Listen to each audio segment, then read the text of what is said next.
સુરતની શાન ગણાતા કાપડ ઉદ્યોગ પર મંદીના વાદળો ઘેરાય છે। પશ્ચિમ એશિયામાં ચાલી રહેલી યુદ્ધ અને વૈશ્વિક બજારમાં ઘટતી માંગને પગલે વીવર્સ એસોસિએશન દ્વારા એક અત્યંત મહત્વનો નિર્ણય લેવામાં આવ્યો છે।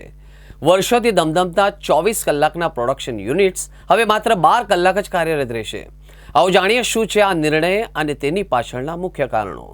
કાપડ ઉદ્યોગ હાલમાં બેવડામાંનો સામનો કરી રહ્યો છે। પશ્ચિમ એશિયામાં યુદ્ધની સ્થિતિના કારણે એક્સપોર્ટ અને ડિમાન્ડમાં મોટો ઘટાડો નોંધાયો છે।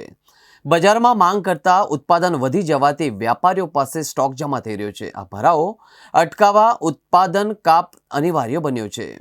વીજળી અને રો મટીરિયલના ભાવ વધતા જ પડતર કિંમત પણ વધી છે, જેની સામે યોગ્ય ભાવ મળી રહ્યા નથી।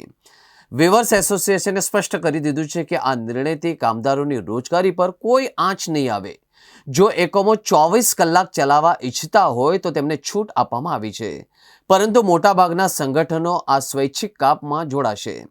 સુરતને વિવિંગ ઉદ્યોગ હાલમાં વેટ એન્ડ વોચની સ્થિતિમાં છે। ઉત્પાદન અને માંગ વચ્ચે સંતુલન જાળવવા માટે લેવાયેલો આ નિર્ણય આગામી સમયમાં ટેક્સટાઇલ માર્કેટને કેટલી સ્થિરતા આપે છે એ જોવું રહ્યું।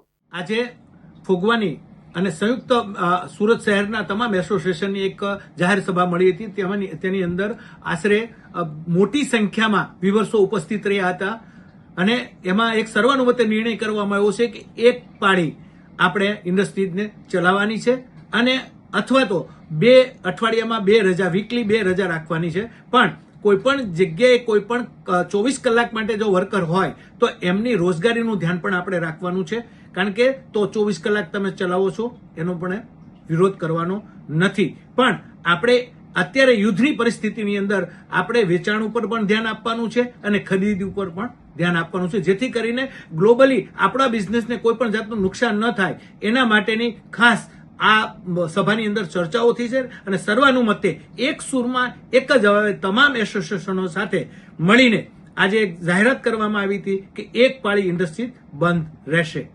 આભાર, થેન્ક યુ।